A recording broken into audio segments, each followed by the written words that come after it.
الحمد للہ رب العالمین والعاقبۃ للمتقین والصلاة والسلام علی نبینا محمد وعلی آلہ وصحبہ اجمعین، اما بعد۔ رب اشرح لی صدری ویسر لی امری واحلل عقدۃ من لسانی یفقہوا قولی۔ محترم ناظرین و سامعین، پچھلے درس میں وارثین کی طرف سے ہونے والی غلطیوں کی نشاندہی کی گئی تھی۔ آج کے درس میں انشاءاللہ العزیز ان کی طرف سے ہونے والی بعض غلطیوں کی بھی نشاندہی ہوگی، تاکہ ان غلطیوں کی معرفت کے ساتھ ہم ان سے اجتناب اور پرہیز کر سکیں۔ اللہ تعالیٰ سے دعا ہے کہ اللہ رب العالمین جو کچھ بھی وارثین کی طرف سے میراث کے باب میں غلطیاں ہوتی ہیں، جو اہل علم کے ذریعے سے ہمارے سامنے آتی ہیں، اللہ تعالیٰ ان سے کنارہ کشی اختیار کرنے کی توفیق عنایت فرمائے۔ آج کے درس میں جن غلطیوں کی طرف میں اشارہ کرنا چاہوں گا، ان میں سے غلطی ہے کہ پوری پراپرٹی تقسیم نہیں کی جاتی۔ عموماً ایسا ہوتا ہے کہ جب ایک آدمی انتقال کرتا ہے تو جو کچھ بھی وہ چھوڑا ہے وہ ترکہ ہے، چاہے وہ سوئی ہو یا سونا ہو۔ سوئی سے لے کر کے سونا تک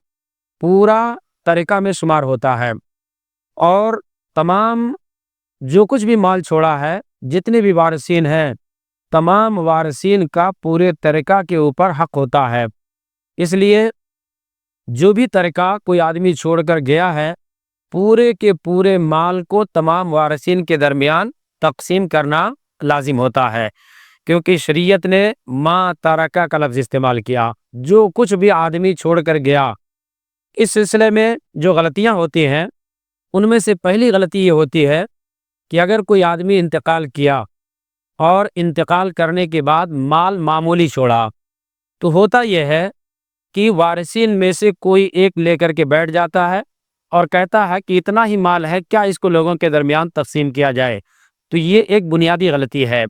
جو بھی ترکہ، جو بھی مال چھوڑا ہے، اس پہ تمام وارثین کا حق ہے، اور تمام وارثین کے درمیان ان کے حصے کے اعتبار سے تقسیم کیا جانا چاہیے۔ دوسری غلطی عام طور پہ اس باب میں ہوتی ہے کہ ایک آدمی انتقال کیا، وہ اپنا گھر چھوڑا اور کھیتی باڑی چھوڑا، روپے پیسے چھوڑا،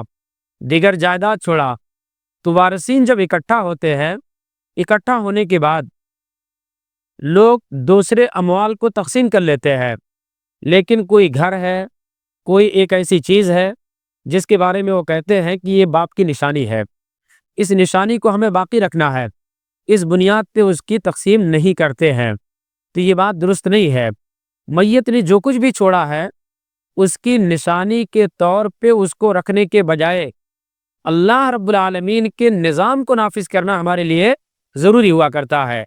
تو میت نے جو کچھ بھی چھوڑا ہے، تمام چیزوں پہ تمام وارثین کا حق ہے، اس لیے تمام کے درمیان اس کو تقسیم کیا جانا چاہیے۔ کبھی ایسا ہوتا ہے کہ ایک آدمی انتقال کیا، انتقال کرنے کے بعد جو جائیداد چھوڑا ہے، ان جائیداد میں سے کوئی چیز، مثال کے طور پہ کپڑا ہے، موبائل ہے، یا کوئی اور چیز ہے، کسی ایک نے اس کو لے لیا،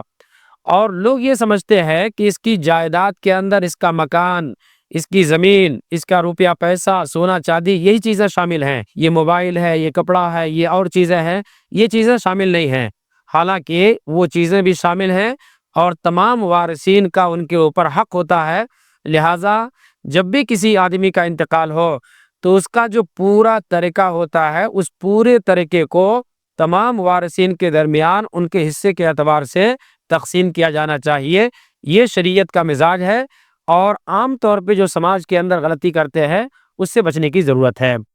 اسی طرح سے ایک اور خامی دیکھی جاتی ہے کہ جب کسی آدمی کا انتقال ہوتا ہے، تو اس کے وارثین میں مرد بھی ہوتے ہیں، عورتیں بھی ہوتی ہیں، تو عورتوں کے حصے کو دبا دیا جاتا ہے، عورتوں کو ان کا حصہ نہیں دیا جاتا، اور مرد حضرات جو ہوتے ہیں وہ بھرپور اپنا حصہ لے لیتے ہیں، بسا اوقات عورتوں کا بھی حصہ لے لیتے ہیں۔ تو یہ بھی ظلم ہے جو ہماری شریعت کے اندر کسی بھی طور پہ جائز نہیں ہے۔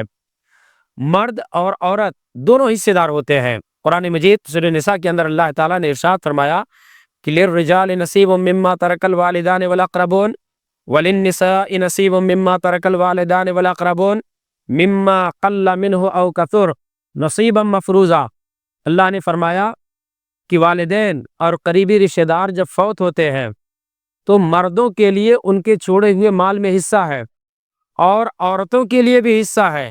مما قل منہ او کثر، مال وہ چاہے تھوڑا چھوڑ کر کے جائے یا زیادہ چھوڑ کر کے جائے۔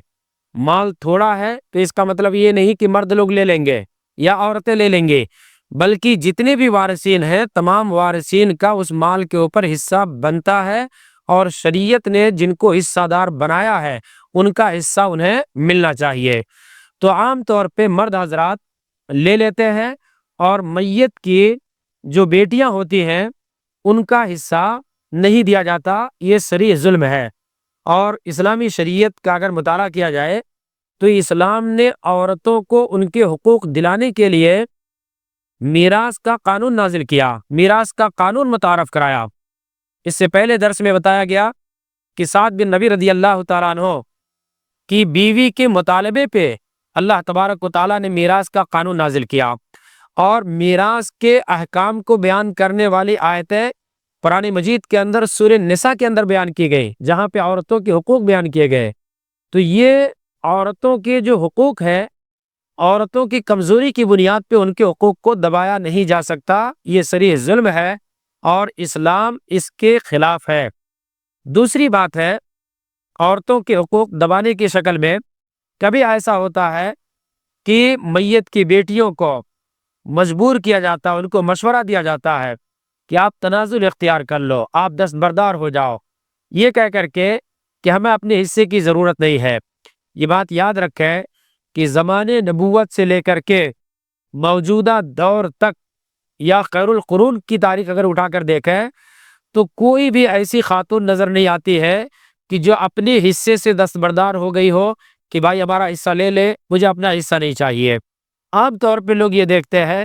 کہ میت کی فلاں بیٹی بہت مالدار ہے، بہت اچھے گھرانے میں رہتی ہے، اس لیے اس کو مال کی ضرورت نہیں ہے۔ ہر آدمی کو مال کی ضرورت ہے، چاہے وہ مالدار ہو چاہے وہ غریب ہو، اور شریعت نے جو میراث کا نظام بیان کیا ہے وہ کسی کی مالداری اور غربت کی بنیاد پہ نہیں بیان کیا، اس کے اسباب الگ ہیں جو پچھلے درس میں آپ کے سامنے رکھے گئے۔ تو کوئی عورت تنازل اختیار کر لیتی ہے، اس کو اس پہ مجبور کیا جاتا ہے، یہ چیز بھی درست نہیں ہے۔ حق والوں کو ان کا حق دیا جائے گا۔ اسی طرح سے ایک بنیادی بات یہ ہے، عورت بسا اوقات تنازل سماجی اور معاشرتی دباؤ کی بنیاد پہ برداشت کرتی ہے۔ وہ یہ سوچتی ہے کہ اگر ہم اپنے بھائی سے حصہ لے لیے تو ہمارا بھائی ناراض ہو جائے گا، ہمارا میکے میں جانا مشکل ہو جائے گا، یا اسی طرح سے وہ خاطر تواضع نہیں کرے گا، اس بنیاد پہ عورت چھوڑ دیتی ہے۔ یہ مسئلہ عام طور پہ اٹھایا جاتا ہے کہ عورت اپنے بھائی کے حق میں دستبردار ہو گئی، لیکن کوئی ایک مثال ایسی ہمیں نہیں ملتی ہے کہ کوئی مرد اپنی بہن کے لیے اپنے حصے تک دستبردار ہو گیا ہو۔ تو یہ جو تنازل اختیار کرنے پہ مجبور کیا جاتا ہے یہ بھی درست نہیں ہے، اور عورت کو خود اپنے حصے سے تنازل اختیار نہیں کرنا چاہیے۔ آپ دیکھیں پیارے نبی صلی اللہ علیہ وسلم کی وفات ہوتی ہے، صحیح بخاری کی حدیث ہے۔ حضرت فاطمہ رضی اللہ تعالیٰ عنہ وقت کے جو خلیفہ حضرت ابوبکر صدیق رضی اللہ تعالیٰ عنہ ہے، ان کے پاس اپنے باپ کی جائیداد کا ترکہ لینے کے لیے آتی ہے، مطالبہ کرتی ہے، جبکہ انہوں نے حدیث سنائی کہ نحن معاشر الانبیاء لا نورث، کہ ہم انبیاء کی جماعت جب انتقال کرتے ہیں تو ہمارا مال پورا صدقہ ہوتا ہے، کوئی وارث نہیں ہوتا۔ ایسے ہی نبی صلی اللہ علیہ وسلم کے زمانے میں سعد بن ربیع رضی اللہ تعالیٰ عنہ کی بیوی اپنا حصہ مانگنے کے لیے نبی صلی اللہ علیہ وسلم کے پاس پہنچی، اور اس طرح کے کئی واقعات ہیں جن سے پتہ چلتا ہے کہ اس زمانے میں عورتیں اپنا حصہ جو ہوتا تھا اس کا مطالبہ کرنے کے لیے ذمہ دار کے پاس جاتی تھی۔ تو اس لیے عورتوں کو تنازل اختیار کرنے پہ مجبور کرنا، یا اسی طرح سے ان کو ان کا حصہ نہ دینا،